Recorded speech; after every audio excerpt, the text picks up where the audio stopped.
So when last we left you guys, you had just gotten to the gates of the city of Brass, which you should be able to see a temple on your guys' roll 20 right now. Um, yeah, it's pretty much that. It's probably the most ostentatious city you've ever seen. Everything is metal, gold, and shiny brass work. Uh, Everything's been polished to a mirror sheen. It's ungodly hot. You guys are still in your carriage, so you haven't gotten the blast of heat yet. But even here in the temperature controlled artifact carriage, you can tell that this place is not hospitable to mortals.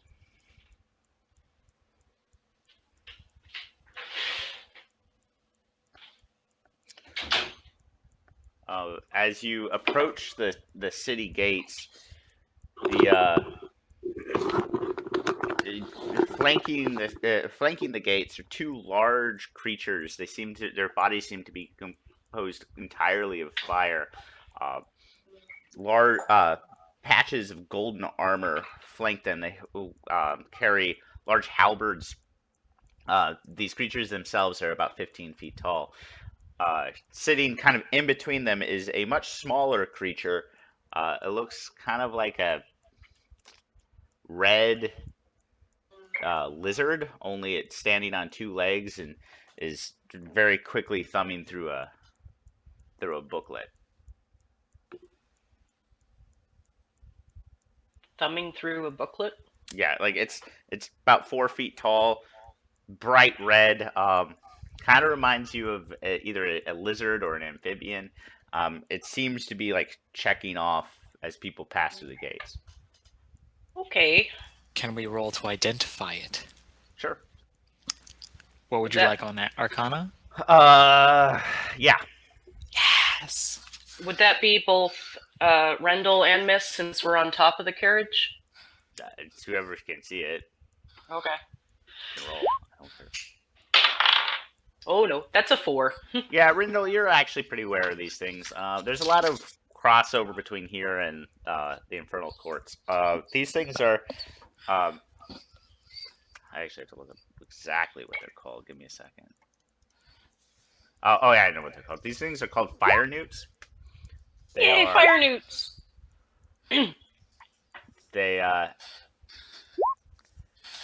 They're the native creatures to this plane. Like the native sentient creatures to this plane that aren't genies or jinn. I will totally point that out to my newly infernalized companion beside me in the front of the wagon. Okay. I'm educating her. Newly infernalized? Remember, all of them think you're a tiefling. Oh, that's right. I forgot about that. Like, you have like this brand new in with Rindle as far as he's concerned. Okay, so fire newts? What are they like? Are they good people? Are they lawful? Do they like? Well, Rindle, you know they're actually pretty horrible. Most of the time, they're extremely greedy. They are pretty miserly. The only thing that they really respect is shows of strength.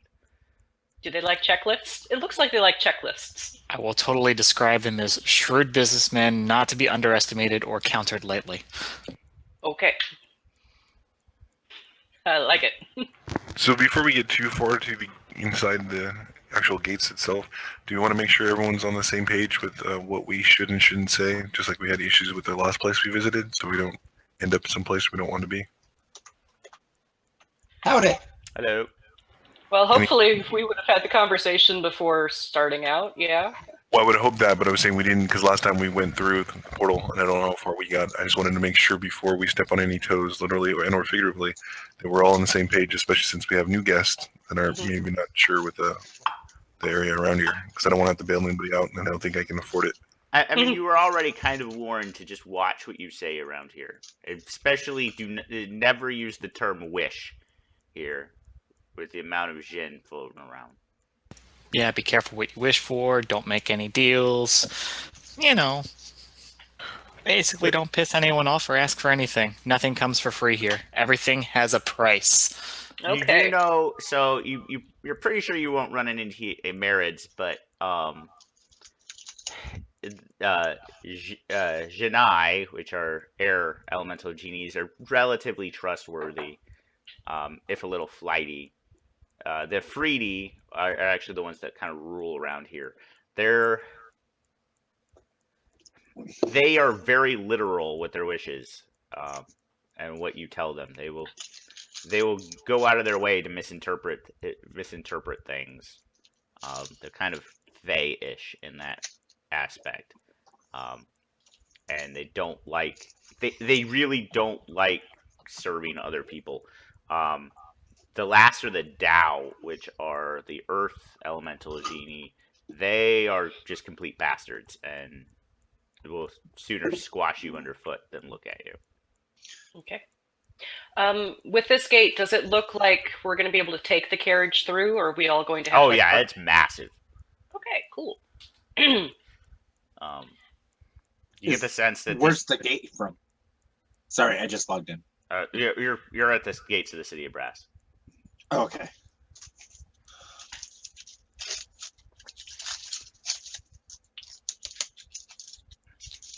How's the weather? Inside is amazing. Outside, probably ungodly hot. You can see streams of. While here it's mainly desert, you can see in the distance literal rivers of lava. Mistwood, since it's so hot, actually take off her outer cold weather gear and put it back in her haversack. Okay. We don't provide the soundtrack. Oh. Okay.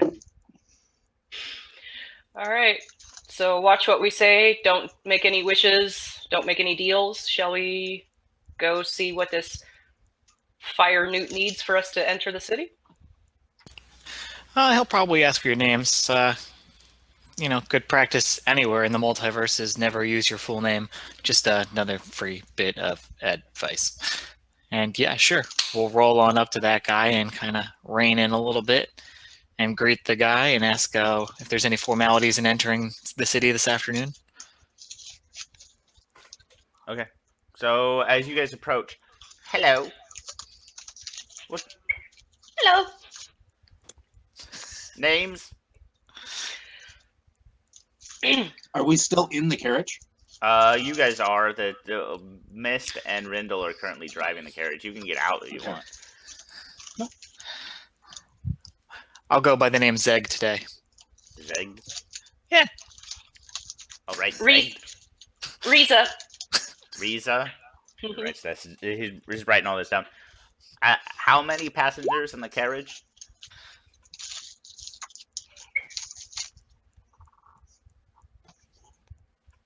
I think you've got your headphones off again. Damn it. I was going to say, I don't even remember 1 second. I'm going to bang on the side and say, how many of you are in there again?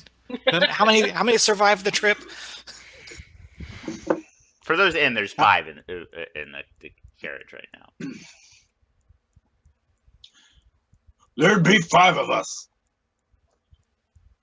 Oh, I there need to you see- go. 5 of us. 5 of them. Come on out. I need to see you. Okay, All right. Okay. I come out. Name, sir? Coming out. Are you I'm in your Ezekiel. Ezekiel Hornswoggle. Yeah, we went right Ezekiel from the stupid. Hornswoggle? We went in town, so I'm still in costume. Okay. Junior comes out and gives his full name. I don't think we warned him at all. This is why we can't have nice That's okay. things.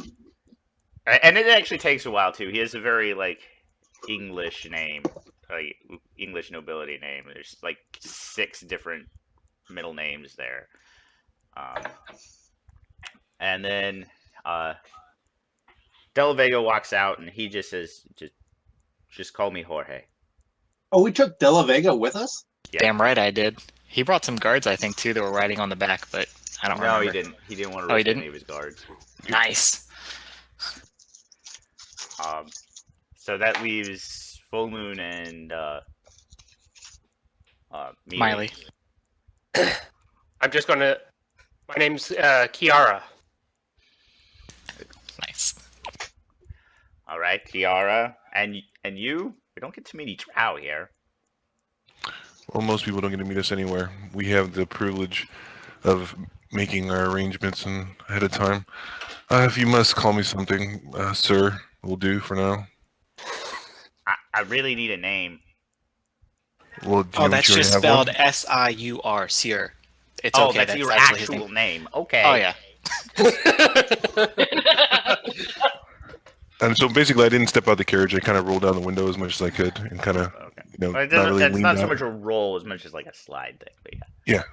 Okay. And then I just slide it back. For melee, you're actually pretty resistant to heat, so it's fine. This isn't anything like. I mean, like you work in a forge. This is about that temperature. For because I don't think Mr. Rindle, you didn't get down from the carriage, right? Nope. So, I just took the cold weather gear off before I. for before- for Ezekiel Hornswoggle, especially because you're in costume, it's miserable. Fortunately, it's not exactly humid. It's a very dry heat, but your makeup starts to like run instantly as you start getting sweat. So as he gets out then, and he's talking to this guy, he buttons his coat, and he takes off his coat, takes off his shirt. Uh-huh. So he's like the buffest old dude ever. Okay.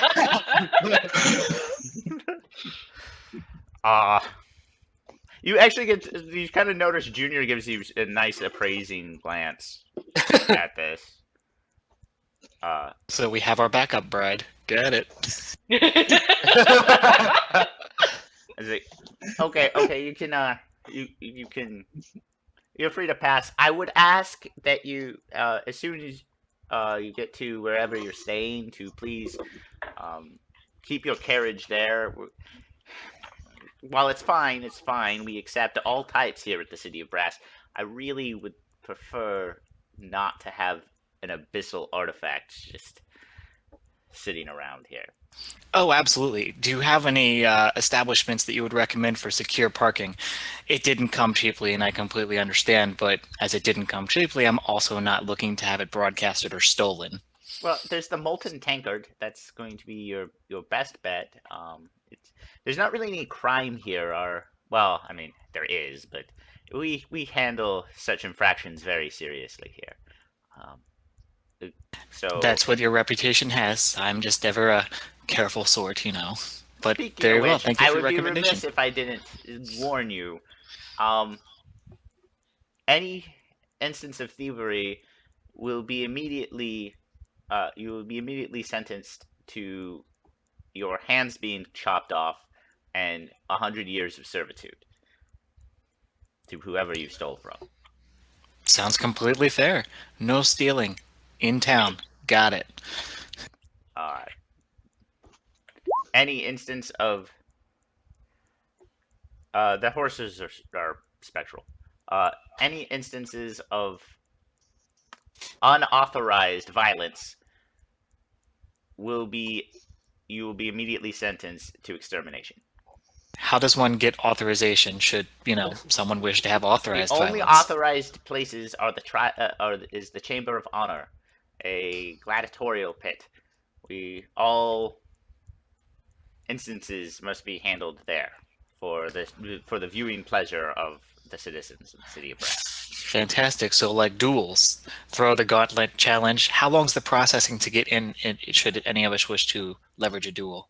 It depends upon your initial bet. Oh, fantastic. Are we allowed just to kidnap people and drag them there? No. Can However, we subpoena the authorities to bring them there for us? yes, there is a process. Bureaucracy at its finest, gentlemen and lady. So I try to make a bunch of noise, trying to open the window. Can we go now? You're wasting our time. You have our names. Let us go. And then I try to close the door again. It seems like your master is displeased. I will let you go. Actually, I point at Jorge. He's the one in charge. He smells human. Master Jorge is one of the richest men from where he comes from, and he's actually here looking for lucrative new business opportunities. He's funded this venture today. Therefore, we are deferring to him in, where he would like to stay, who he would like me to introduce him to formally, that sort of thing. I'm the only one here who's ever been here. Okay, Telvega actually looks somewhat uncomfortable at that. Oops. He kind of looks at you, at the people that mentioned that he's wealthy, slyly. But I didn't mention it. I just said he was in charge. or that he's in charge. Okay, sorry. All right. You get the sense that he's more than comfortable with Full Moon making himself a target. All right, we're good with that. All right, yes, sir. We are going to be moving on. Everyone, back in the carriage. Onward. Thank you very much, Mr. Oh wait, what was the fire newt's name? You never asked. What was your name, sir, Mr. Fire Newt, sir? My name is Wilcom. Welcome. You're welcome. Thank you very much. Have a good day. You too. Enjoy your stay at the City of Brass. The gates open up. You see the myrmidons kind of push it. It's a huge, heavy metal gate, and these elementals just easily open it up, and you're ushered through. Okay. So Oh, sorry, go ahead. I just want to let you know, I don't get in the carriage. He just takes his shirt and stuff. He's still wearing his cloak, so he's not like, just get sun beaten down on him or whatever. But he takes his shirt and everything, and he throws it in the carriage, and then he just rides on the back. Okay. Cool. I'm gonna go ahead and drive towards where Welcome said the molten whatever it was called in Molten tankard. Molten tank. See, I was close. Molten tankard. Going there for secure parking. Okay. Okay. Their valet slip better be real. Mr. Last Grendel, so are we going to check in at the multi-tanker and then I cast Locate Creature? Yeah, we should do that away from prying eyes, because if people know we want something, they may go out of their way to get it, so as to obtain a better price from us than we might otherwise have paid for it. I'm telling you, it's all about business here. Okay. Cool. Okay, so you traverse the streets. It's a little difficult. Like there seems to be a bazaar going on. You see coins just passing hands regularly. People are calling out exotic herbs, and there are creatures that you've only heard stories about. There seems to be a red dragon just curled up on one of the buildings. It's a very unusual space. Miss will take note of the spice sellers because she wants to come back to that later. Okay.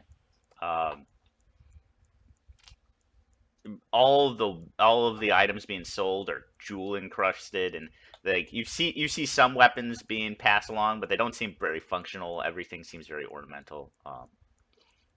Again, everything is super ostentatious. It's reds and golds, and silks are being sold. You're not entirely sure how they're not combusting in this heat. I mean, all you guys are on the carriage right now, so you're kind of inured from it, but you can actually see the waves of heat coming off and the constantly erupting volcano in the background of the city. You come across the tavern, so you get to the Molten Tankard. You get the sense there's a lot of the city of Brass is huge, and so you're kind of it seems to be you're in like the tourism district. Everything here is a bar or a hotel. Most things are both. As you come across, you see the stables. Unusual. You see dinosaurs, and you guys probably actually have the most mundane looking transportation. There's a large, looks like a turtle, but with spikes on it. It's freaking huge, with a large club-like tail. You have raptors, lizard creatures, axe beaks, just tons of different beasts of burden as you pull into into the stables, and they usher you to one of the larger paddocks for your carriage to sit. Anything with wings in the stables? Yeah, you see some peritons, which are kind of like carrion birds with antlers, the giant carrion Right. birds with antlers. But still medium, so they need to carry small creatures. Peritons are large. Oh, okay. You do see one griffin, but it does not seem happy. Okay. So Is the question owner for- with it? The griffin? Yeah. No. The griffin looks like it's trying to like settle down for a nap, but it can't. It's like trying to move hay and stuff. While this place is also while the stable is somewhat temperature controlled, it's still really hot, and anything with fur or feathers is gonna have issues. So you said along the lines of the different carriages that we've seen. Is there anything that we see here that we may have seen something similar to when we were in the Abyss and traveling? The abyss, no. For the most part, the city of Brass is. You haven't seen any Gith, they wouldn't be here. Mostly it's been for Rendell. You've seen a few devils you recognize. But mostly it seems to be Types or actually by name? mortals. What By name or types? types? Okay, just making sure. Rendell, you would have actually on the way have seen one you recognized, a Rakshasa by the name of Odin. Open or Odin? Odin. Like Thor's dad? Yeah, but not. Gotcha.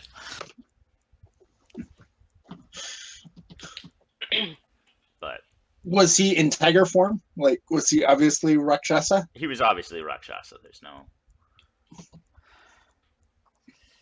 For the rest of you, unless you, well, Mist might have noticed it, but for most of you, you just saw an anthropomorphic tiger. Mist, you saw that its hands were backwards. I'm gonna lean over to Rendell. Says, "Is his hands being like that normal?" Oh, yes. Actually, for his kind, 100%. That one especially. He's very sneaky. Okay.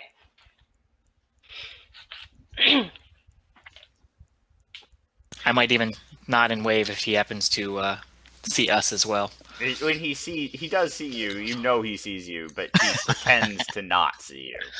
Oh, I'm hurt. We'll talk later. Okay. So I guess we're gonna head in and see about rooms. Okay. As you head in, it's a bustling tavern. Again, a bunch of different species. You see weird, almost dragon-ish creatures. They're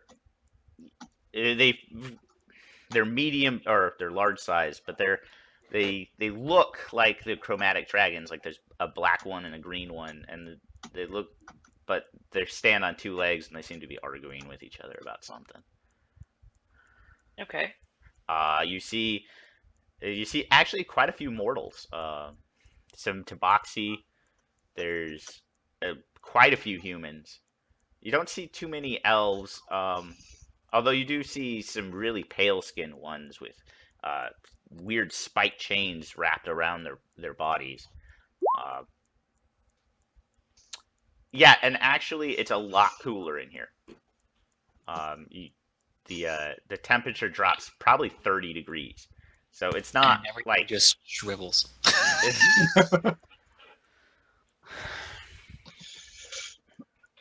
Hey, so it's probably in the, I would say, high 70s in here.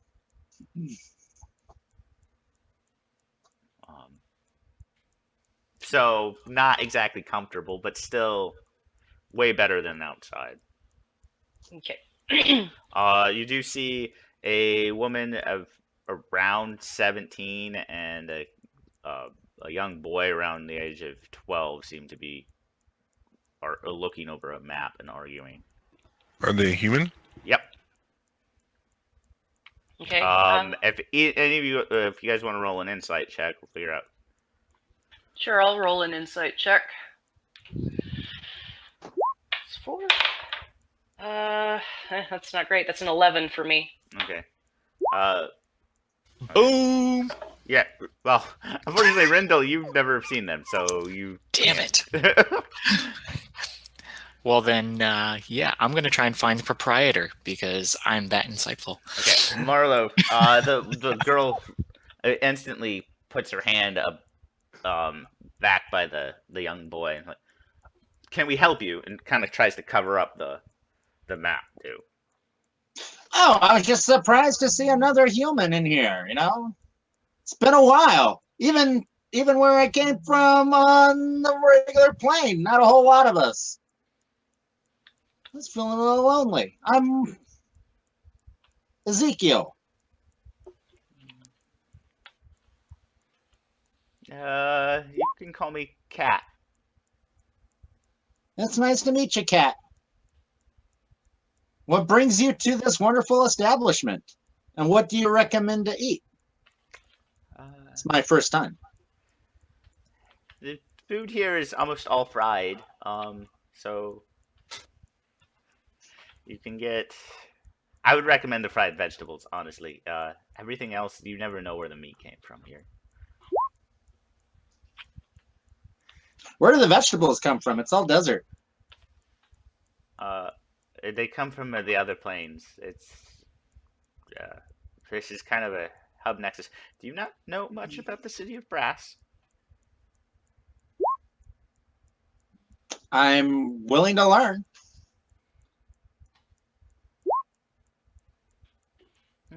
Perhaps you should talk to somebody more native here. I'm rather busy. I'm sorry.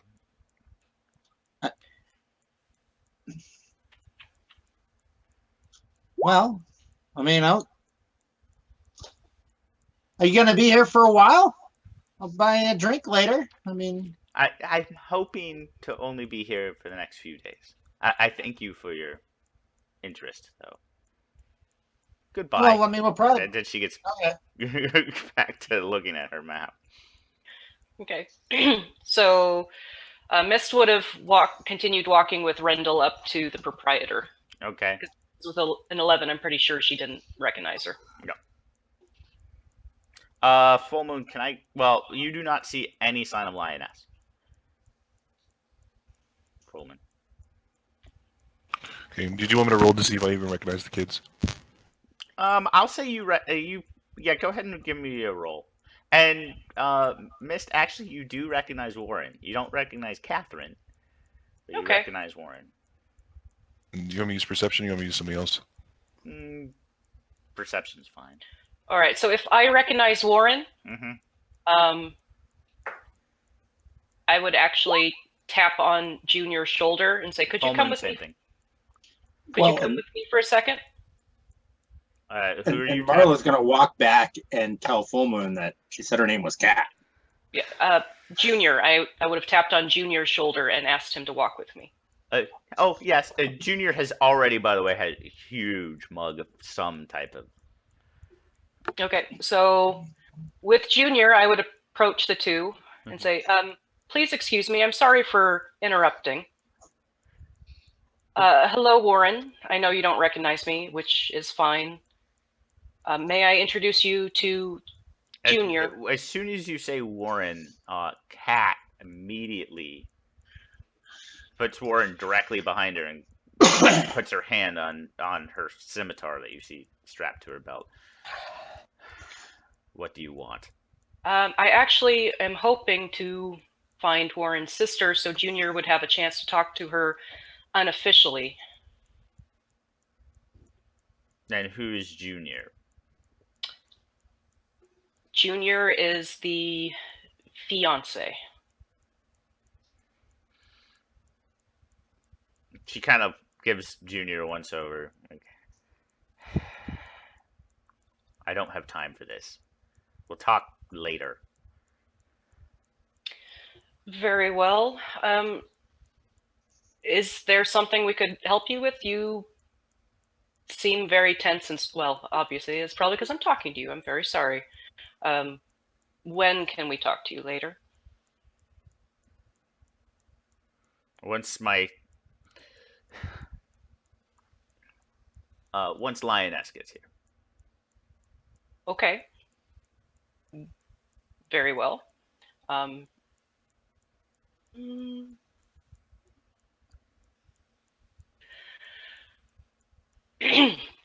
Sorry, sinuses. Mm-hmm.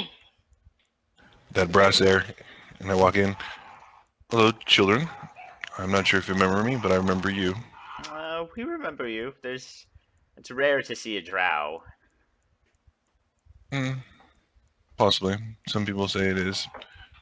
I see it every day. I see it look in the mirror.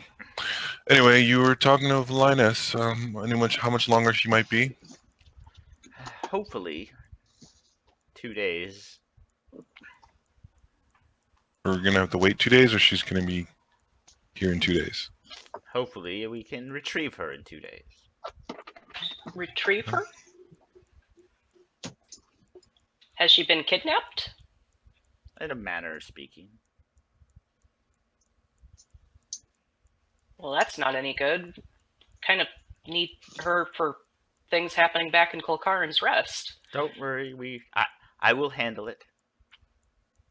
Sure you don't need any help with that? I mean, it depends upon who's offering to help and what the price is for that help. At which point Well- Della Vega kind of saddles up there and just starts sipping. Sipping? Yeah, sipping and whatever beverage he has it in a chalice. It looks like a wine chalice, but it's obviously not wine. It doesn't have that color. So, Scott, a question I'm asking along the lines of my original mission, so to speak, that I was given before. Mhm. If it took priority, I would be thinking about kidnapping them right now or putting them to sleep and taking them out and then Okay. coming back later. Because we're pretty much doing what we're doing ahead of time. We don't need to wait for Lioness, but we can come back in 2 days and talk to her. Mhm. So I'm trying to figure out if I think I would prioritize that and say, okay, we have who we need. We can leave and come back in 2 days to talk to Lioness. Because the thing is, I'm saying, trying to figure out if I need to prioritize. If we're giving our 3 days to get back, as well as how my alliances line. Right.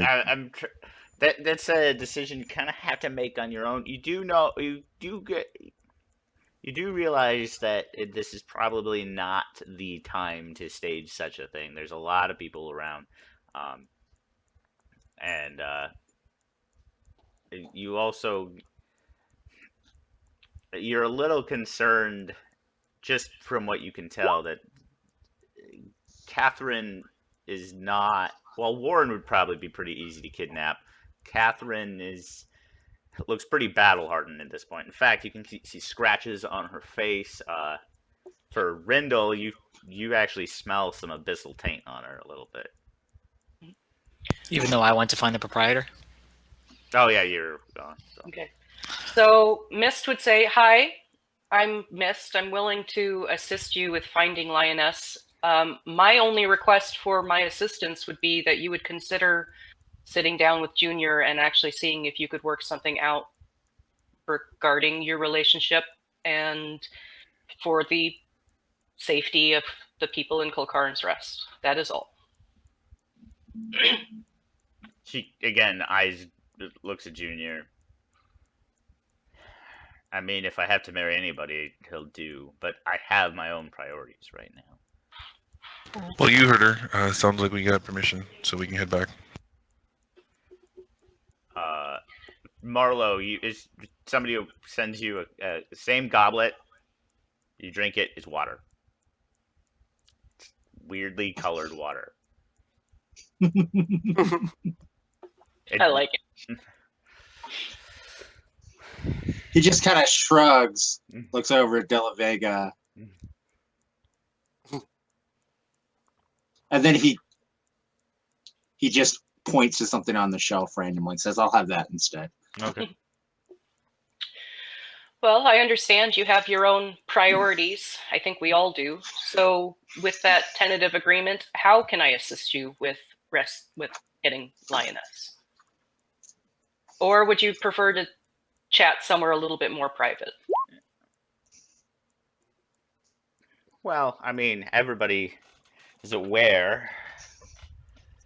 One of the Afriti, a art collector, I guess you would say it that way, has lioness in his collection. Yeah, Afriti's name is Sandeep. Sandeep? Hmm.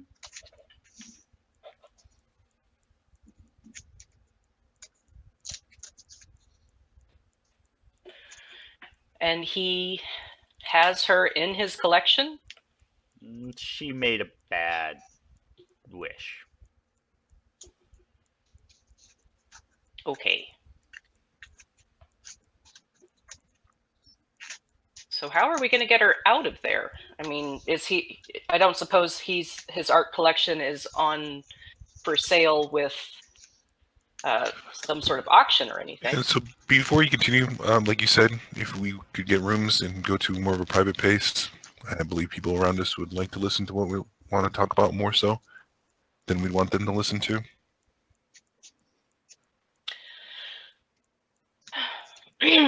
Well, I believe Rendell is securing, or I'm sorry, I believe Zeg is securing our rooms. Yeah, let's go to Zeg. Hello. Hello. Don't see too many dwarves around here. Yes, well, only the best ones know how to get here. The bartender, So- by the way, is a very sunburnt man, very tall, about 9 feet tall, just kind of arching his way over you. You get the sense that there's some giant in his lineage. I didn't trust him anyway. So yeah, only the best ones know how to get here with the right level of business savvy. As such, I'm actually looking to see if you have any secure rooms for my compatriots to discuss some business. I am looking for somewhere secure to place my carriage for the night, and possibly rooms as well. All of our rooms are secure. I'm a little insulted, actually, that you might imply that we have a thief problem. It's not so much your thief problem, it's the carriage we're rolling in. I was actually advised at the gates to take extra caution and care, as it's of abyssal origins. Oh, you're that one. That would be me. And as you came highly recommended, it is no infraction upon you that I'm lending, just that, again, the reputation of the carriage is preceding us and filtering around town. So I Well, want you to know what you are You talk taking a under your lot. guidance. I do. That's why you don't see many dwarves. That's going to be 20 crowns for the carriage and 2 crowns per room. How many rooms would you like? How large are the rooms? They're it would be 2 queen beds in each room. And there's 5 of us plus maybe 2 more, so 7. 3 rooms. All right. He opens up his crown, his hand. How many was that now? 20 plus 6, 26 crowns. 26? Hmm. Yep. Cool. I could pull out that many gold coins and place them in his hands. Gold coins or crowns? Do you have the crowns? Nope. If I did, I didn't write anything down about that. I've got Who gold has coins. the crowns? Well, I have crowns. Let me give me a second. I think I might have a note regarding Rendell and crowns. Maybe not. What's really fun is that I took a trinket that is a promissory note from a faraway city, and I put the city of Brass. Does that help? Actually, yes, it would. That was completely just awesome, but not necessary. I mean, he'll accept the promissory note. I don't know what it's for. It was the trinket. Yeah, I that know. started off the game I with. know, but it Sure. randomly came up. I'll go ahead and I'll- say that it's I'll probably a slide that promissory note for like 40 crowns, so he'll accept it. I'll slide that across to him. He looks at it, pockets it. All right. Never seeing that again. No. Sorry, Papa. He puts 3 heavy brass keys on the. Swipe those up. Put one in my pocket for You me, do and the other two notice for there's other people. only one door. Only one door. Yeah. Probably leads up. That leads upstairs. I'm guessing to more rooms, or is Yeah. it other dimensional? Well, no, yeah, like there's a balcony, Hmm. and most of it is covered by chairs. There's only one door, and as far as you could tell, this was only a 2-story building. Each of the keys are different. I'm gonna ask if that means there are other dimensional spaces attuned to the keys. Good to know. So no like bags of holding or anything crazy like that going in there. Got it. I would seriously advise not having bags of holding or portable holes. Or haversacks. I will ensure my companions are made aware of that restriction. Thank you very much. And I will turn to go back and divvy up the other 2 keys, because I'm keeping one for myself, to the others to divide amongst them as they please. Okay. Okay, but you let us know about that restriction? Yeah. I'm not looking for an explosion today. Okay, I'll be sleeping in the carriage then. You could probably check it with the bartender, but, you know. Yeah, probably.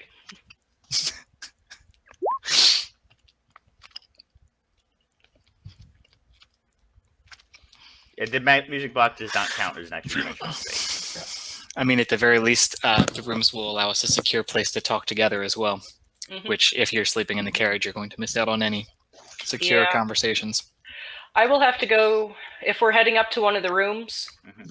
or to one of the rooms, I am going to have to check my sack in with the... Checker sack. with the With the barkeep. with the barkeep. Do I look like a coat service to you? No, I'm asking if there is somewhere that I can safely store this. If not, then I need to run out to the stables for a minute. I would suggest you run out to the stables. You can also go to the bank. They could cover it, but I don't know if that's worth your time or money. No, probably not, especially since the carriage is secure with the people that Rendell has assigned to it. Hmm. I'll be right back. Thank you very much. And I will run out to deposit the haversack and then come back in. Okay. All right, I'm ready. Let's go. Okay, so Catherine actually leads you up, unlocks the door with her key. It opens up. Her room is very strange. It looks like you're walking into a forest. Cool. There is a bed. There's actually 2 beds. There's like a twin bed and then like a full-size bed. But the rest of it looks like a druid's grove almost. Yeah. So I just want to say before we actually went through the portal, I just wanted to verify how many days we had the room for, because Rendell didn't get any change back. You have 2 days. Weeks? 2 Okay. days. Roger. Have we established how much faster or slower time passes here than in the real world? Make an Arcana check.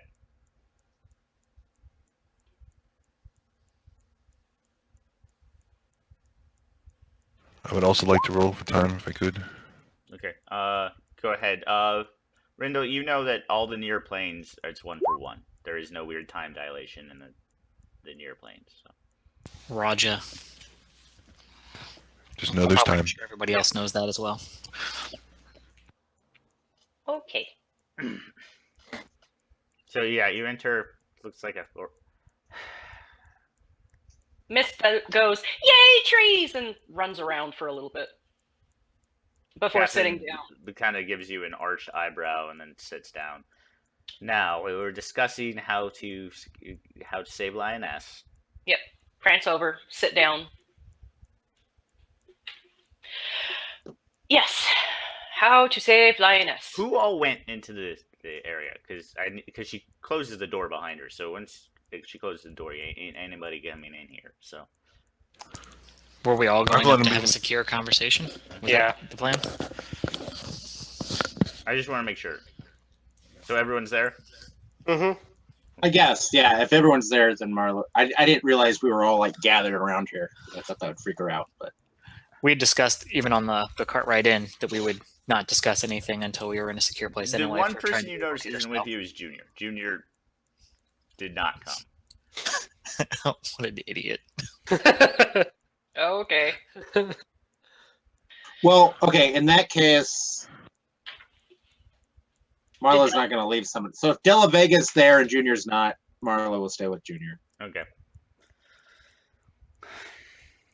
Marlo, by the way, the drink you ordered afterwards, can I get a Constitution save from you, please? Marlo is dead. No, you're not dead. You wake up in a ditch beside Junior, naked.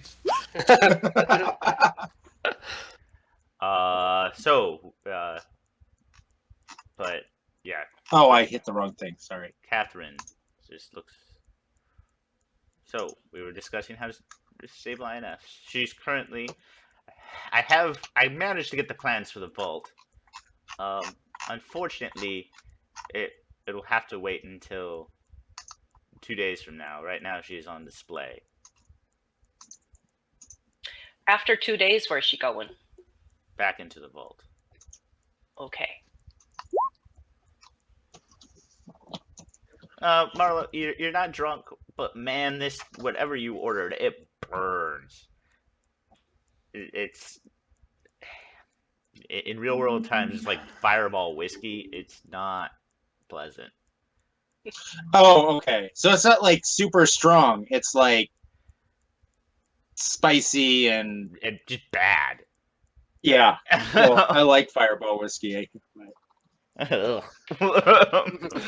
Marlo wouldn't like Fireball whiskey. Okay. But Okay. yeah, it's like it's spiced whiskey is basically what you got. Okay. That was to see if you were gonna get drunk, but it is strong. I would say it's like 100 proof. So, Okay. but you Okay, only had so- like And so when she's on display, it's like inadvisable to try to get her out? not 'Cause unless I've you al- want your hands cut off and enslaved for 100 years. No, I'm rather fond of my hands. Quite fond of my hands. So we've got 2 days to prep then, right? And there's no other... And this it free, I guess, values her for... I don't know, for... Well, when you have a solid gold statue that's 6 feet tall, it's very valuable to most people. Ah, okay. She's a statue now? How are we going to turn her back? I made some contacts in the past few years. Okay. I will handle that. And these contacts, are they abyssal in nature? Does it matter? Yeah. Then yes. And she holds up a scroll. And then puts it back in her pocket. Okay, so are we going to be able to turn her back before trying to get her out of the vault? Or are we going to have to try to carry a 6-foot gold statue out of the vault? I mean, we could try to carry her out, but I don't think that's advisable. It'd be much easier to turn her back into herself. Agreed. And you've had that scroll of yours vetted, I hope? As much as I can. Rindle's gonna kind of just turn to full moon, arch an eyebrow, and kind of shrug his shoulders like, what do you think about this? I shrug at him and then kind of do my head nod kind of thing that we try to work out ahead of time. Okay.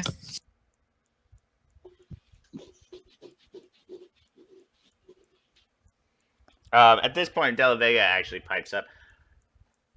So this Afridi Sandeep, you said he has a vault. He's an art collector. At which point Catherine nods. Yes, he keeps various interesting trinkets from across the multiverse. I wonder if he's there is ever a soiree going on tonight. I was thinking about doing some reconnaissance. I wonder if he has an abyssal carriage in his collection. Maybe he'd like a trade. It's possible. Catherine's like, it's possible. Why do you have an abyssal carriage? Oh, ye who with all her abyssal contacts, like I'm not allowed to have one, Miss High and Mighty? Again, So, a little intrigued, both a little put off by Rendell, but also slightly intrigued. That's right. okay. So the best time to try to make some sort of trade like that would probably be at the soiree, right? But Miss kind of says soiree as though she's trying to figure out what it actually means. She doesn't know. What is a soiree?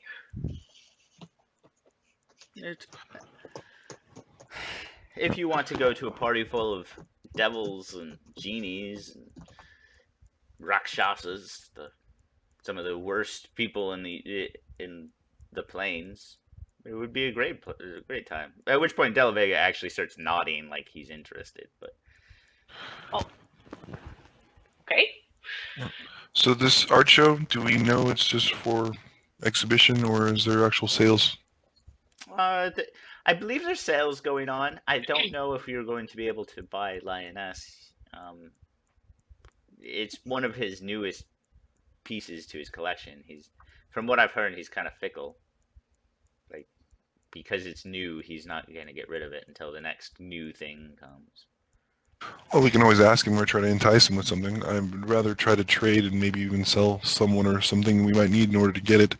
I've kind of actually, more to say, grown attached to my hands, and I don't think I'd rather spend 100 years with her not to. I'm sure we can come up with something that would maybe tickle his fancy.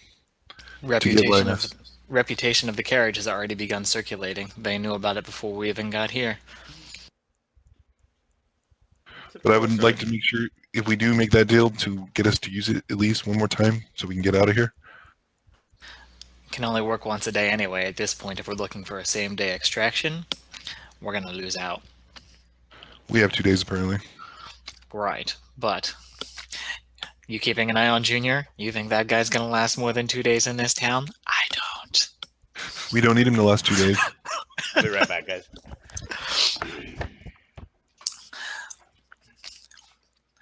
City of Brass, it's kind of a planar nexus. We should be able to secure another means of egress anyway.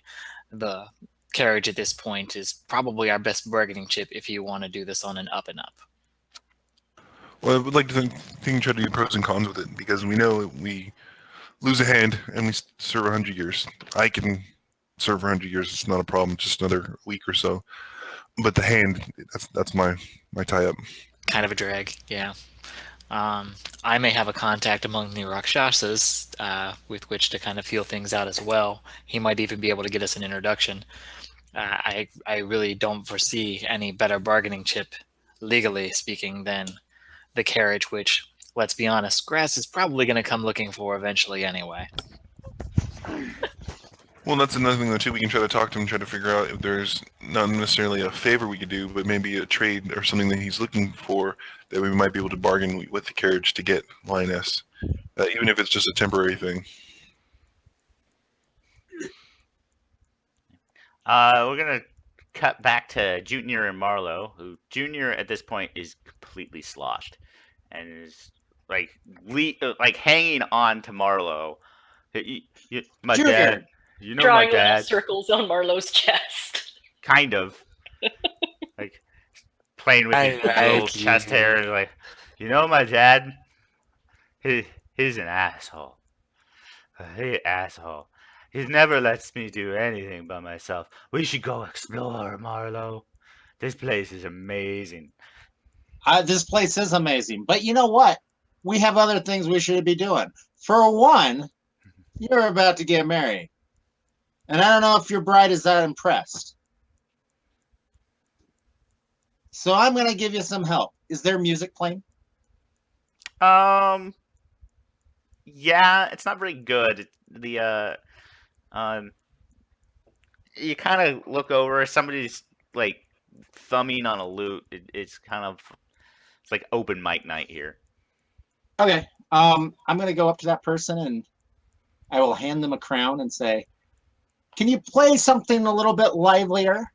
Maybe in the waltz variety?" Yeah, he looks like, okay. And he starts thumbing a waltz. He's like 3-4 time is difficult for this guy. You can tell that he's not. It's okay. Because what I'm going to do is going to be difficult too. And then I'm going to try to take Drunk Junior. I'm going to try to teach him how to dance. Okay. I need you to do a performance check for me with disadvantage because it's a little hard to teach. Like the waltz isn't a difficult dance, but it is a regimented dance, and you're trying to teach somebody that's completely sloshed how to waltz. Right.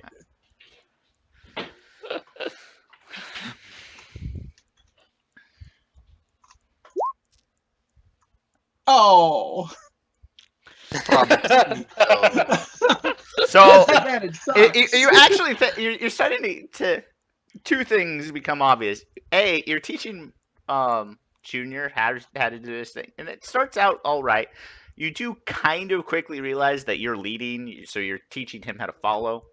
That's okay. You gotta learn. You gotta follow first. Yeah. The other thing is, so he's starting to build confidence, and in that drunk way that people like, and just about halfway through the song, just stomps on your foot. He winces a little bit, but he tries to play it off. He doesn't want to scare this guy. Okay. And then he's gonna tell her, when he meets her, he's gonna give her lines from his plays, like the romantic ones. You should tell her this and that. He kind of nods. It's important because then, look, I'll teach you this stuff, and then later, City of Brass, right? We can plan your bachelor party. Bachelor party. He actually brightens at this. Oh man, this place has got to be amazing. I bet you there's got to be party planners that can literally give you anything you want. Anything. Well, you got to be really careful what you ask for here. In fact, maybe you shouldn't ask for it.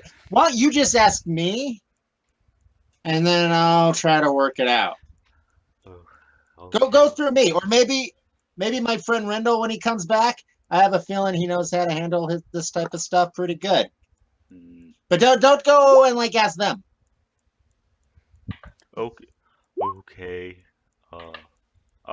I'll ask you first, Marlo. And then he said, and then he starts lazily drooping on you as the dance, and he's like, "I'm tired," and just lays his head, which he's bigger, he's taller than you, so he kind of lays his head against your shoulder and just. Rendell kept the other keys, right? I think so. I kept one for myself and disseminated the other two to whoever wanted to take them. Clearly, our tiefling tabaxi. Would either Marlo or Junior have one of the keys? Marlo would probably have one of the keys. Okay, so I'm gonna try to drag him up to his room. Okay. Yeah, as you unlock the room, you get the sense that the room is shifting to make you as comfortable as possible. So you can describe how that room looks, but yeah, no, it's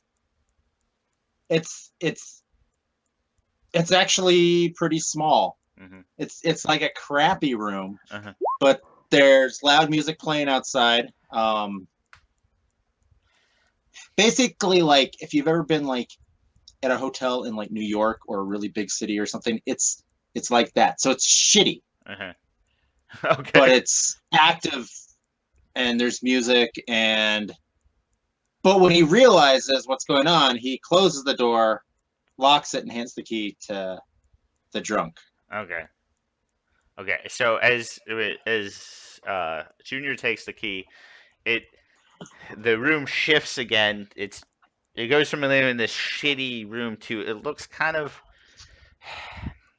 you've been to it looks kind of like a bathhouse, like marble floors and columns and a well appointed bed. Looks like a little hot tub in the center. It's like Caesar's palace. Yeah. So yeah, he drags him in. He tucks him in, takes the key back, and leaves. Okay. It actually doesn't shift because he kind of senses that you're leaving. Does it have like how does the lock work? Like, does it need a key to open it from the inside? No. Oh, darn. You get the sense that the key is simply a way of like creating the pocket to like accessing. The point is, I can't lock him in. No. Well, roll an Arcana check because the room can appoint the way whoever's holding the key. You can kind of shift the room. But yeah, I don't. Yeah, no, you don't. You get the sense you probably could if you were a little bit better at magic. Okay, well, that's good to know. And then I'll go down to the bar. Okay. Back to the bar. Okay, back to Catherine's room. So you think you have something you can trade for Lioness then? It's possible, but the cost to us personally would be significant. I will do anything to get her back.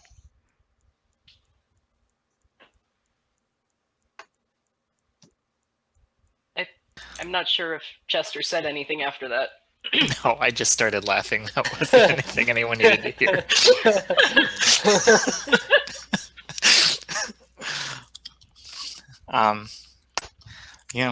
Wendell's gonna kind of look at the other guys and say, if we can come up with something better, then we first needed to secure our means home if we're going to broker this deal.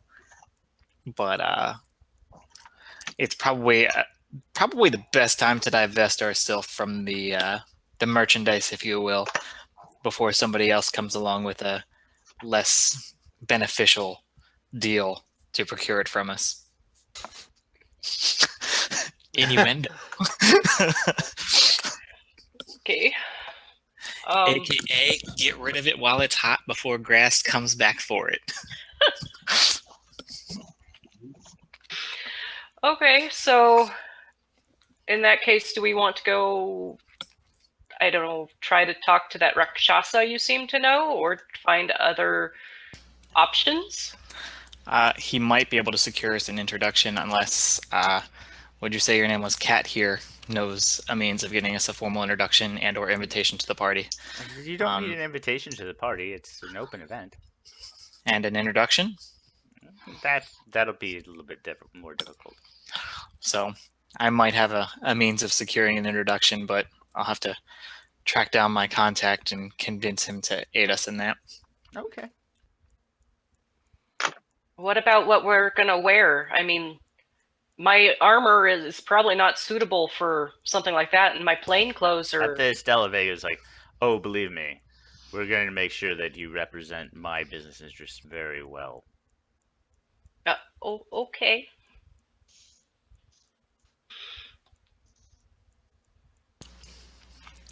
That works. Yeah. So, any other means? Did you want to try your location spell just to verify that we are not chasing a... Wow, I am losing the words now. Performance check, Marla. Like verifying that the statue is actually who we're going after the right statue. It's not a wild goose chase. There's the phrase.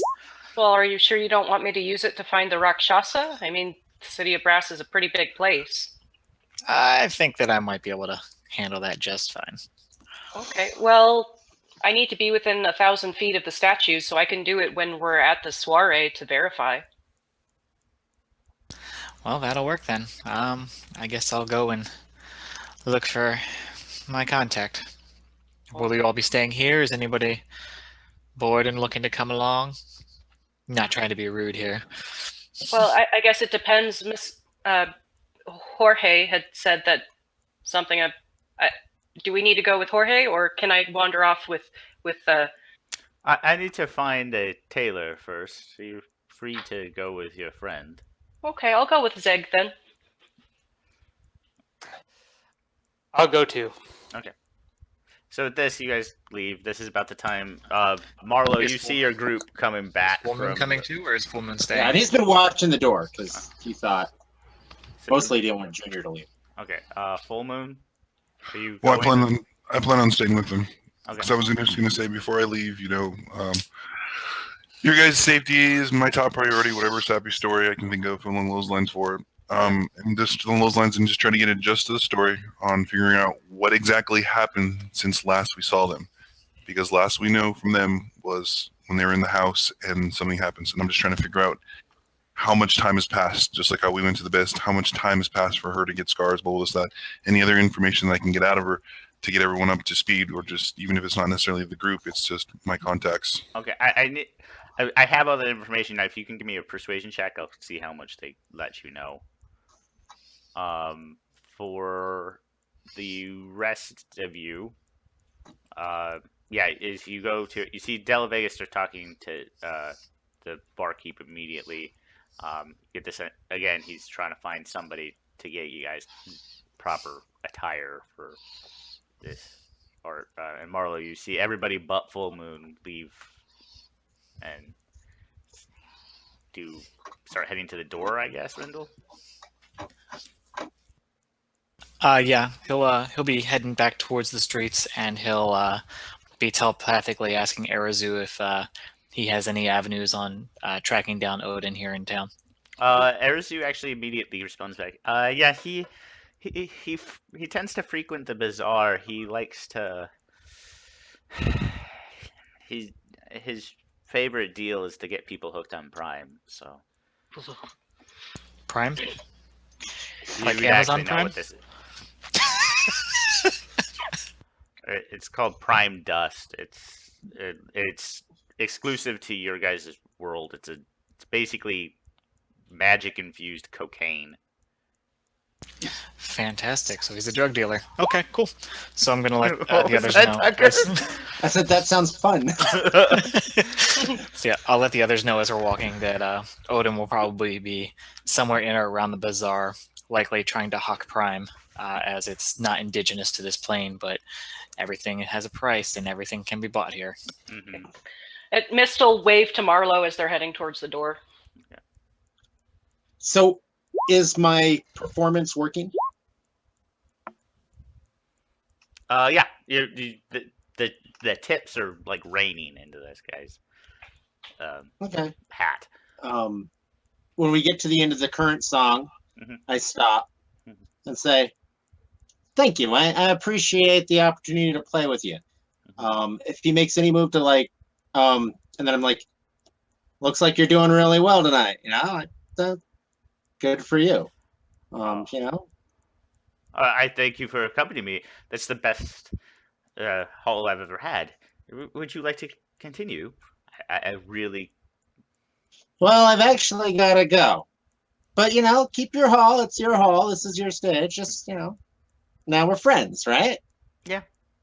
Yeah. So, if someone comes in looking for me or maybe the other humans that were in here, maybe you just let me know. Ezra's got you. Thanks, Ezra. And he'll leave out the door.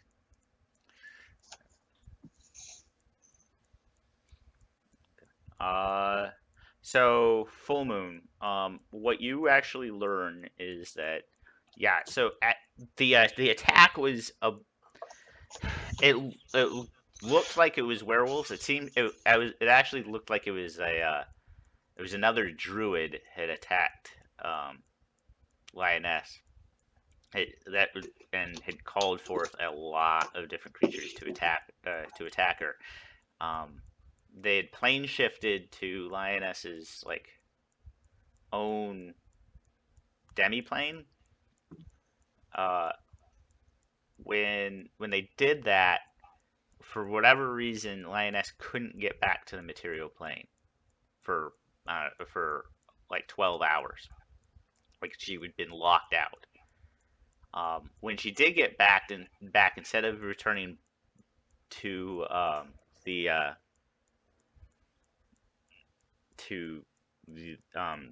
to Kulkarn's rest area, they were taken to the wastes, and kind of wandered there for a few days before finding what lioness thought was a ring for a genie. Turned out to be a ring of summoning for the Ifrit, and that was the bad wish.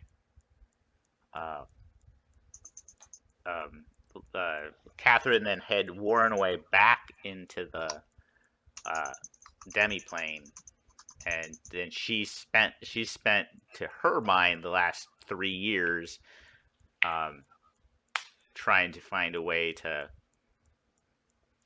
save lioness, basically. Did you get all that, Fullman? Yes, I did. And I just explained to her exactly how much time has actually passed in our plane, so to speak, just to catch her up to speed. I know she feels like it's been a long time, but it's only been, and I just explain how many days it's actually been instead. It's been like 2 months, So that's what I'm saying. So I go through and explain to her. I know she's probably gone through a lot, try to reassure her as best I can on those lines, and say that much time has not passed. You have not forsaken her. She's only been gone for a little bit. You did nothing wrong. You did everything you could. Blah blah blah. She kind of nods in agreement. She's like, I've come to terms with this long ago, but I thank you for your words. But that's all I mean, it takes a while. She's much more flowery than my description was.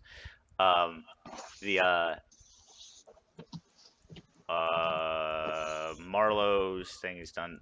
So for Mealy, Mist, and Rindle,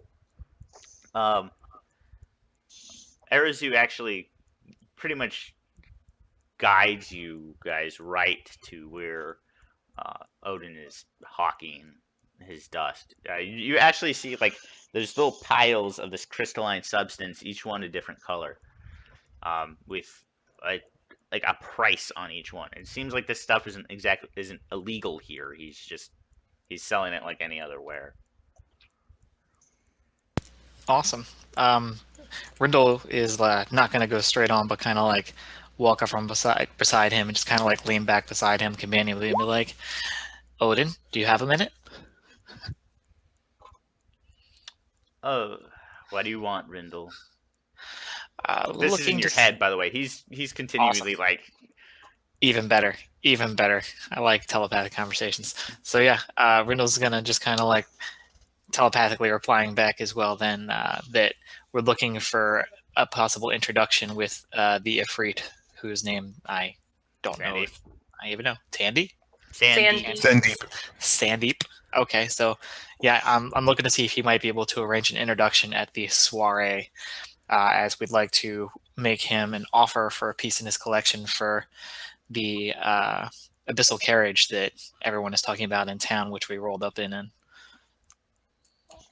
I mean, I could. He's a little outside of my circles, but I know some people. I can make sure that you run into him. What are you gonna do for me? So that will depend heavily on how you define running into him, because I'm not really looking for anything short of a cordial business meeting in which both of our interests can be conveyed without any threat of any sort, basically. This is the city of brass, my friend. Oh, I Everything know. here is a business meeting. Oh, I know. And some business meetings occur at the edge of a blade, whereas others occur with dainty chocolates and fine waters. As long as you don't draw a weapon, I will make sure that he doesn't draw one. Very well. And what is it exactly you're looking for today that I might be able to proffer to make this arranged meeting? I'm running a little low on supplies, and some of my diviners have let me know a new substance might be appearing on your markets soon that I'm very interested in. Well, of the narcotic variation, I assume? Oh, you know my business model. I do. I think that we could probably come to an arrangement if you let me know specifically what it is you're looking for and where it's supposedly going to start appearing. It's actually right where last I heard you were plying your trade. There's a substance called Unity that seems to be popping So up. I'm gonna nod at the De La Vega because he came with us, right? Or did he stay behind? He went to find the tailor. He went to find a tailor. went to He's find a not tailor. over there.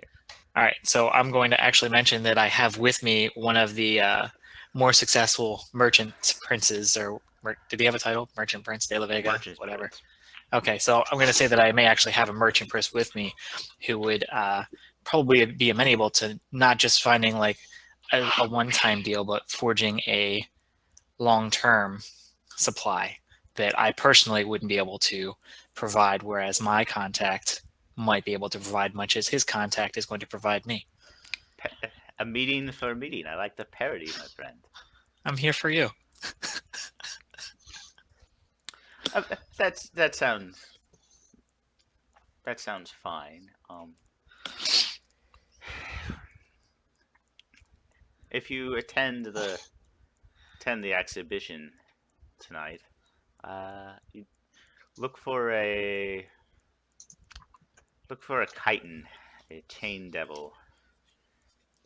He runs Sandeep Security. Or actually, she runs Sandeep Security. You'll know her. She's the only blue skin that's going to be there. Fair enough. Is there a name or a code word or anything like that that I should have, or will she be expecting us as is? You know that we don't trade in names here, Rendell. A name, not her name. A code word, just so that I can identify myself without using the name that you just dropped. I've been going by the name Zeg. I think she goes by Justice here.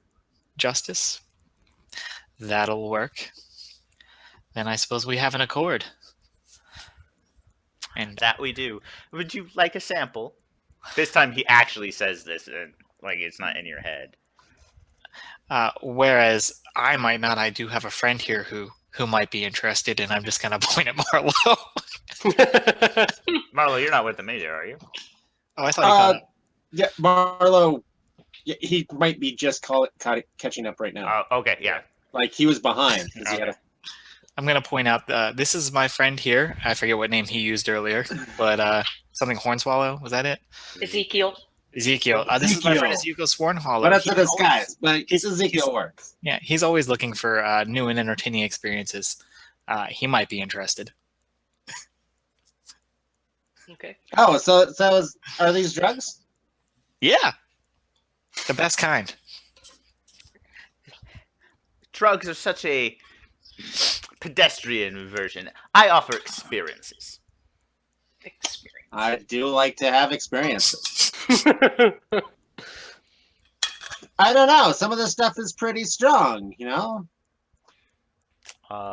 Is any of it like here? Is any of it gonna be like super hot, like peppers and fireball and stuff? I got some of the whiskey over there in the bar. I mean, it was effective, but There's a. it wasn't really my taste. I'm kind of from if you're out of looking town. for something fiery in nature, he points to No, the collection of that's red. the point. I don't want fiery in nature.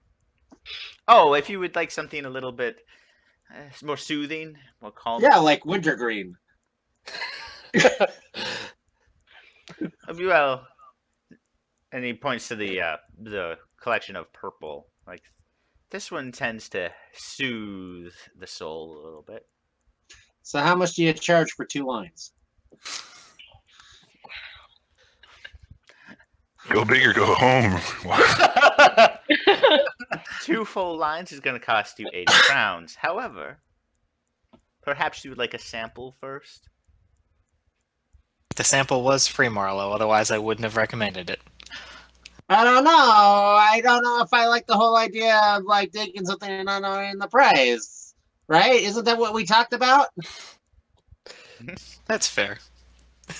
How much will he have to pay for recurring hits if Oh, he decides by the he way, likes- Mist, the answer to your question is yes. One of the piles does look like. Okay. Well, do you have anything cheaper?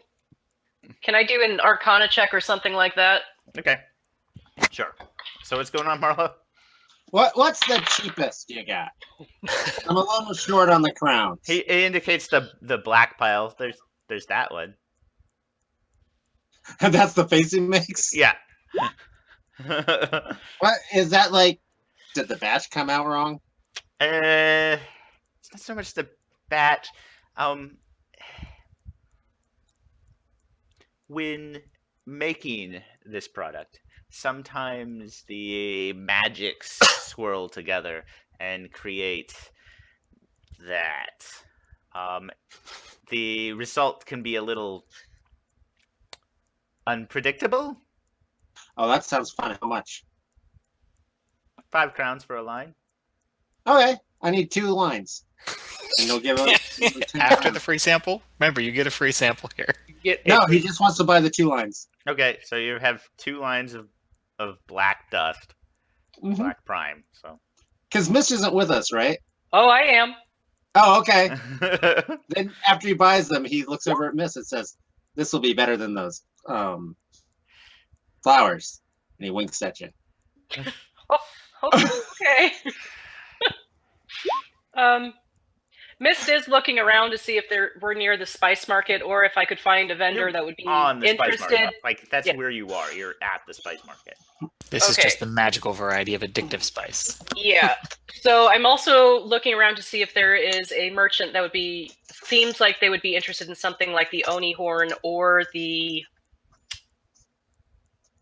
dust I collected. Okay.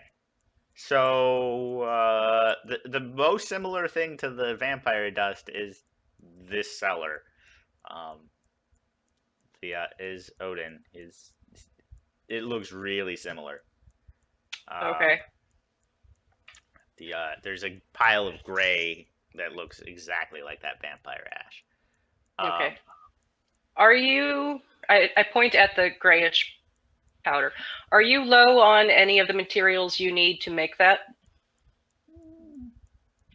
Yes, supplies are always an issue for one such a purveyor of fine goods such as me.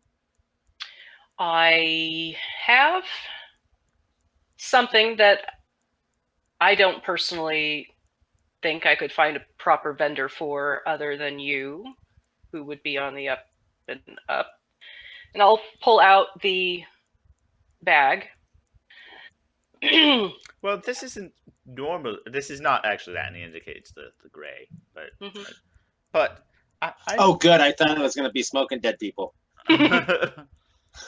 well, technically you are, but I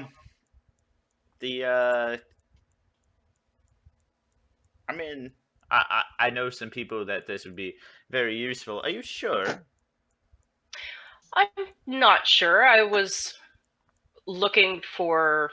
I can give you 15 crowns. Insight check him. Okay. No, that's a 4.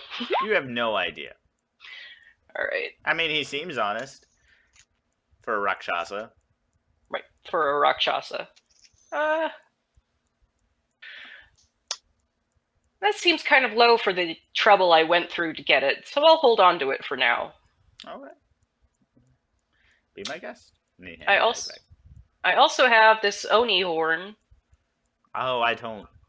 Do you have an idea of someone in this market that would be interested in such an item? I mean, I could ground it up. There's some cultures that use such a thing as a male enhancement, but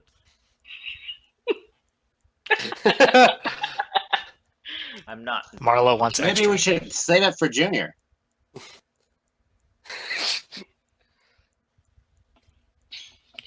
As much as he just drank, he'll probably need it. Okay. I will contemplate that. I need to go buy some spices. I'll be back in a minute if you guys want to continue your business. Is there anything else? I do have. By the way, you can actually see a line is forming behind you guys. Is there anything else, or can I get back to my business? Rindle's gonna thank him telepathically in addition to the whisper you got, and he's done conducting business here. Yeah, Mist is going to wander off and look for other vendors to buy spices and possibly sell some things. Rindle, you at the question that you just posted. Actually, I have to whisper it too. Sorry. Okay. So you're gonna go get some De La spices? Vega. Oh, Yep, spices, and see if there's any other vendors that, like, if there was a vendor that looks like they would want something for male enhancement, or or if there's some sort of magic dealer that I could speak with as well.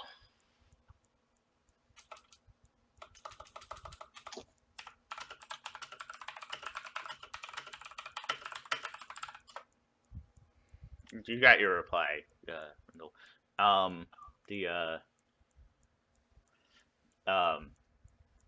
So spices and male enhancement. And possibly a magic dealer. Okay, so I mean, the Onihorn, you're actually, it's not hard to find somebody that like, it probably causes some bidding wars. All right, let's go. Even to in the bidding war. multiverse, people are suckers, and it's in high demand. But So bidding war, huh? If there is a bidding war, Marlo will stoke it and like look for other people to join that bidding war. okay, give me. So I need a persuasion check from Mist, and then probably 2 persuasion checks, one from Mist, one from Marlo, and I'll figure out how much money you get for the horn. Okay, +1. Roll 13 for Mist. Okay. Wow, that's kind of crappy.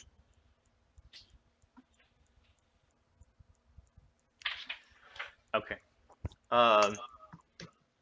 I'd say for the horn, by the time the bidding gets done, it's this kind of strange doctor-looking person, like plague doctor, like not like clinical doctor, like the weird crow mask and the just Nice. wide brimmed hat. Really love those tiny, guys. and you get like 75 crowns for it. Cool, cool. Hey, where'd you get your cool mask? We got something that we might want to sell.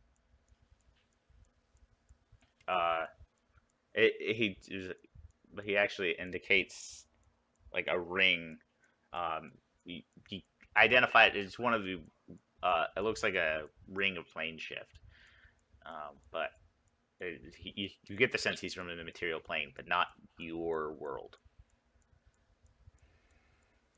Ring of plane shift. Cool. Buy that. Okay.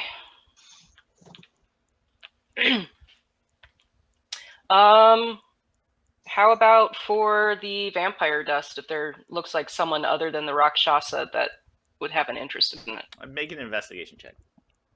Yay, investigation. I'm pretty sure that's +1. Nope, that's a 6. Yeah, no. Okay. All right, and then spices and magic dealer. And magic and I'm dealer actually gonna- really quick. What are you like? The bazaar is huge. You're gonna have to be very because like Hey. there's spice dealers everywhere. You're gonna have to be very specific. I am looking for rare spices for Donlon. Okay. You As for find the- rare spices for Tom. Again, like that's so general. It's hard to say because like there's saffron, there's I'm looking specifically for things that he wouldn't be able to get on our material plane, or would be really hard to get on our material plane. okay. Like all told, I'll say that you find a collection of spices worth like 20 crowns of stuff Alright. that you wouldn't be able to find. 20 crowns worth of spices. Okay. And then yeah, so for the magic dealer, I'm looking for possibly ways to get us back home and other rare magical items that might help us in our travels. Okay. But specifically like that ring of plane shift, if I noticed it, I would have asked him, is there somewhere that he would recommend that I might be able to pick something like that up? Okay. In fact, that is the one thing you immediately notice is planar travel items aren't sold. Pretty much everything else is. But That'll drive up the price on our carriage. Oh yeah.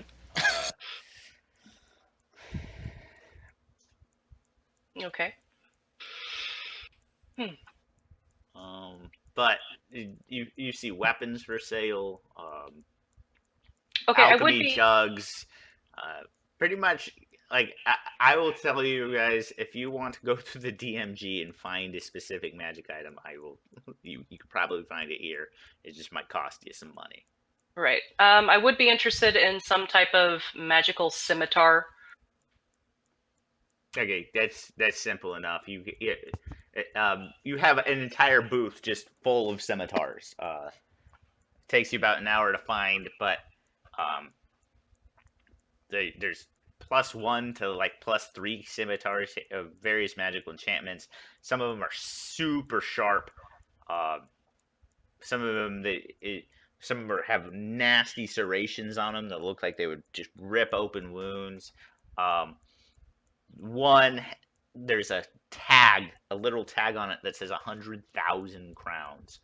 Wow. And it looks like it's made out of metal that shouldn't exist. It's got speckles of starlight, and as the light hits it, it actually bends light around it. But it's rusty, so it's free. Well, I would comment on the beautiful sword, but I do not have enough crowns for that. I mean, Sell that your is soul. Sell your soul. We don't accept credit, and we do not do layaway. I'm not asking for that, sir. I'm trying to find a decent weapon for myself to assist me in travels. So let's discuss the various prices for your +1, +2, and +3 scimitars. It's on +1. That would be, this one is 1,000 crowns. That's the +1. Mhm. 5,000 crowns. Mhm. 20,000 crowns. All right. Excellent. Very good to know. Thank you.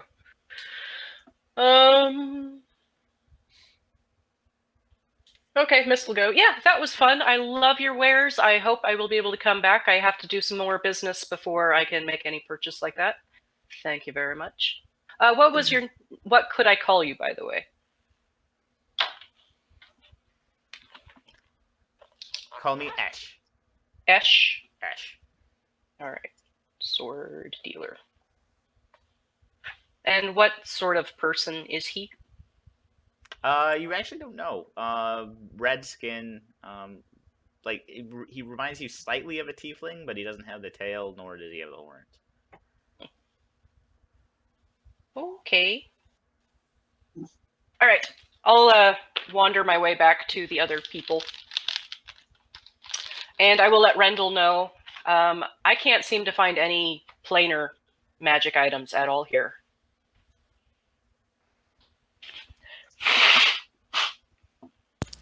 Well, then But probably perhaps don't want you popping in and out. perhaps we can arrange for the new owner of the carriage to provide us transport home with it as the authenticity test that it in fact does work as part of our deal then. Okay. So here's the Or thing. maybe that sword would be worth a crap load. That what? The great sword on your back. We're not talking about that. This is not the place to talk about that.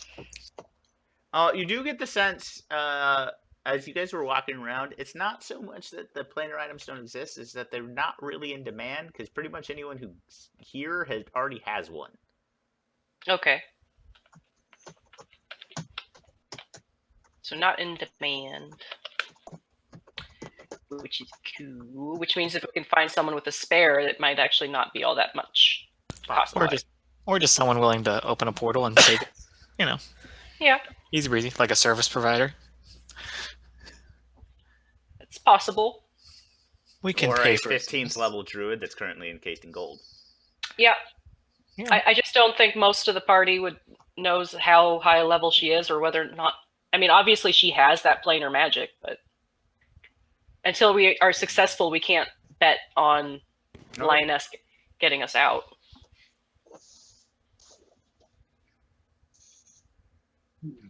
Though, if we do rescue her and do turn her back into her normal self, she could get us back.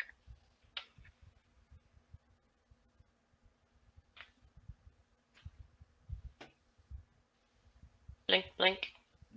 Are we heading back to the molten tanker? I'm Probably good for should. that. Junior's there. Hopefully. Yeah, we'll need to brief De La Vega on the business introduction I just arranged for him this evening as well. Okay. So as you guys enter, it's been probably about an hour and a half, 2 hours. De La Vega is like sitting across from a tan gentleman, long black hair, pins in his mouth. So these must be my canvases for this evening. I love him already. Marlo poses. Naked. Mist attempts to pose. So as they Okay. pose in the background, I do prestidigitation behind them. So as you guys are Power Ranger posing around here. It's very brief for Mist, and then she walks over to De La Vega and this person. Uncomfortably long for Marlo. Okay. Throws his cape over his shoulder and He's only wearing a cape, right? So that just bears it all. he's got pants. Oh, I thought you Oh, took yeah. off everything but the cape earlier.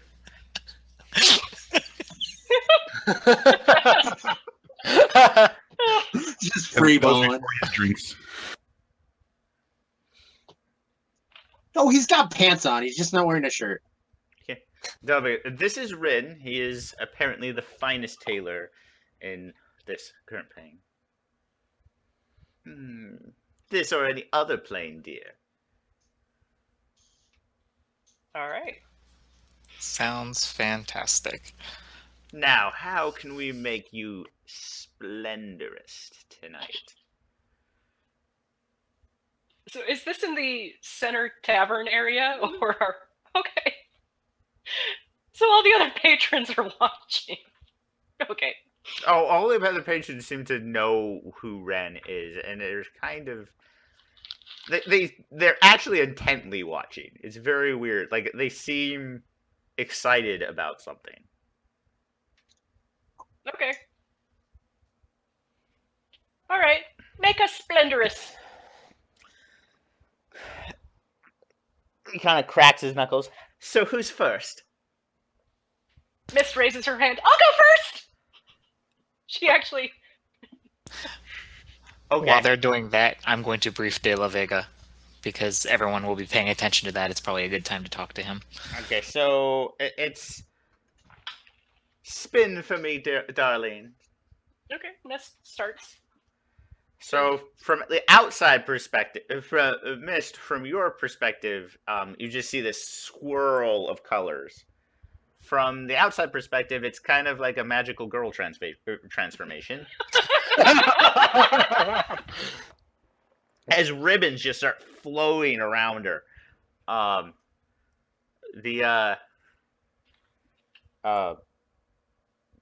Her hair starts getting done up in a in a long braid. It seems to actually get longer, which is kind of disturbing for somebody whose hair as long as Miss is right now. Her armor actually transforms. You've never actually seen Mist wear metal armor before, but this looks like it's made out of metal. It's golden and silver scales, and wrapped around her waist is like a silk scarf. Her tail just lightly protruding from it. The gold and silver kind of contrasts deeply with her white and blue fur and skin. Long heeled boots come riding up to about her knees. It's a beautiful like evening dress. You're still counting as wearing the same armor you did, Mist. Awesome! So wait, is Miss not scaly anymore? No, she is. Yeah, my scales come up to about my elbow, and then it fades into whitish blue skin. And same thing with my legs. It comes up about to my knee, and then the scales fade into skin.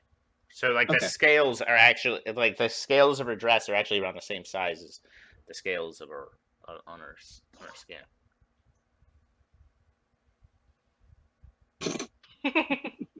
Kind of. Okay, so after the transformation, can I actually see it now? Yeah. Miss kind of does this like happy little bounce up in the air and claps, and then spins around again. As you do, you realize you're wearing heels, so it's slightly awkward.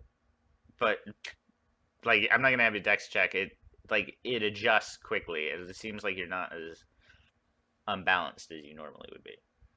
Okay, cool. Who's next? Who's next?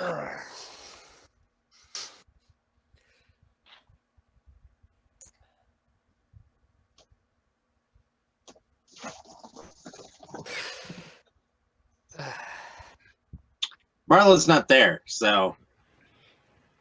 Where's Marlo at? Oh, you didn't read it in the text. Marlo left to go check on Junior and to wash all the makeup off. Okay, Junior is fast asleep, just snoring up a storm. Okay. So yeah, he washes all the stage makeup off and everything. Okay. And actually comes down as Marlo, but without a shirt. Okay. So hopefully at that time I'm also leaving the room myself. Okay. No magical transformation for.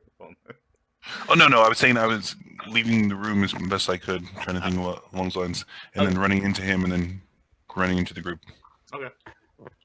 I guess I'll go next. Okay, so yours is actually a lot simpler. You still go through the same like transformation sequence, but basically all that happens is that your armor starts getting kind of bejeweled.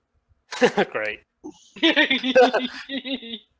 There's sapphires and rubies. It looks. You've been bedazzled. Pretty much. But like they're actually sapphires and rubies. They're not like.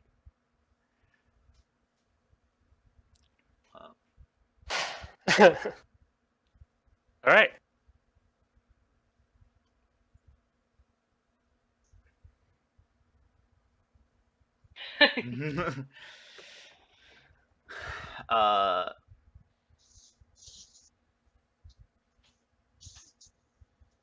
So if we make our way back, I'll offer Marlo next. Okay. Okay.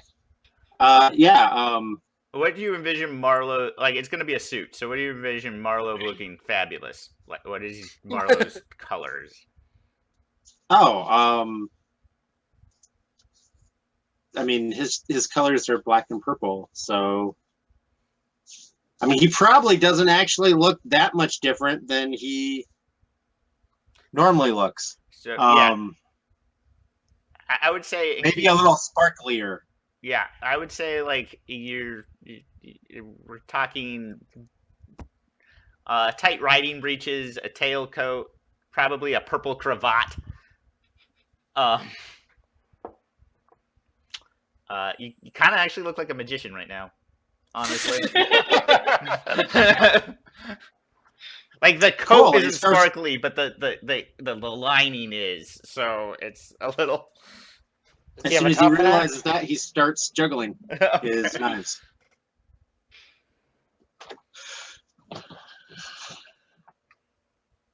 So last episode was our shopping episode. Now is our dress up episode. Yeah, Pretty much. probably. Makeovers. So, in keeping with just moving this along, um, Brindle or Full Moon, do either of you refuse to get glamored, or are you just gonna? Ooh, black and gold. Yeah, actually, Rindle, you probably have the most thing of what we consider a traditional suit. So, but yeah, you have like gold pocket watch chains and gold buttons, and it's probably you look like you came out of the 40s, but with gold. Crossroad Demon to the T. I like it. Yeah, the only reason I would, I'm gonna say refuse would be if you didn't have enough glitter for my outfit. Oh, believe me, if you he has as much glitter as you want. All the glitters. I'm kind of imagining a lot of white and black on Full Moon here. Yep, I was going for the white and black, and then anything that I can get shiny, and then trying to get as much glitter as I can, so that everyone can see me, no matter if they have their eyes closed or open, as well as to have somewhat of a nice little scabbard that was given to me with my rapier, all bedazzled as much as I could, as well as possibly maybe some more fake jewelry encrusted, and just have as much glitter as I can walk with. Okay, yeah, you're So- very sparkly. Yeah, so it's way more 3D-esque than it needs to be for Yeah. everything.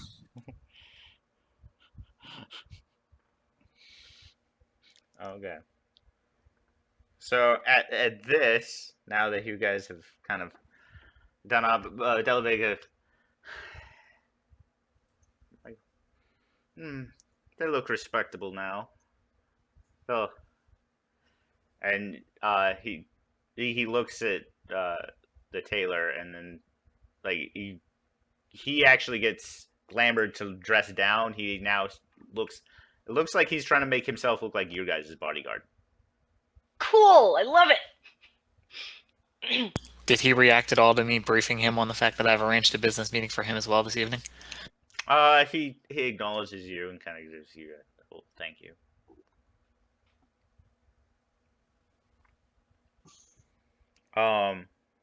So is there anything else you guys want to do? The party would start in about an hour, or you would have to leave in about an hour. Is there anything else you guys want to do? Mist would actually like to get some of the fried vegetables and a beverage before we head to the party, because she actually hasn't eaten or drank anything yet since being here.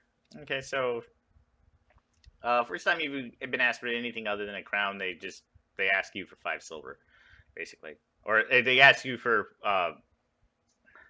5 dragons. You put down a crown, and you get 5 dragons back. All right. 5 dragons. Cool. All right. Cool. I has noms and beverage, Mm-hmm. and I'm gonna wait for everyone else to be ready to head out. Rindle, as you're waiting for the hour, you get a about 30 minutes before you're supposed to leave. You hear a voice in your head that you immediately recognize. Meet me out back. Guessing that's probably Odin, so I will make my excuses from the party and say I have a quick matter of business to attend to out back, and then I will go out back to attend to my meeting. Before he leaves, just nod to him, asking, the whole, do you need help kind of thing? Shrug, shoulder, brow lift. If I need help, you'll hear. Should just be a friendly, quick conversation, though. As you get back there, Odin is. So, I don't know how you got that. Rindle will just give him a big toothy grin. say, it cost me dearly, and I'm still trying to determine what to do with it, but if I can replace it with something more suitable, that would be ideal. There's no real way to replace it. You can meet it with its partner, but I don't know if that's ideal for us. It'd be better if we could reunite them and then destroy them. What? Tester, your mic's off. Damn it! Said, yeah, I'm loath to release this into the hands of anyone who might just open a two-way door to the abyss in an inopportune location. I don't Is there know an anything about opportune its location partner. for that ever? Like I said, there's always someone who can turn something to advantage. I'm sure there's someone who can use it even more better than I can to direct where that portal might open if the legions wanted to do something with that. But yeah, destruction would be ideal. I don't really know how to go about that. I don't know anything about the partner of what you're speaking. The lore is still new to Celestial me. Shear is its partner. Celestial Shear. And that what opens into Celestia? That's not a place.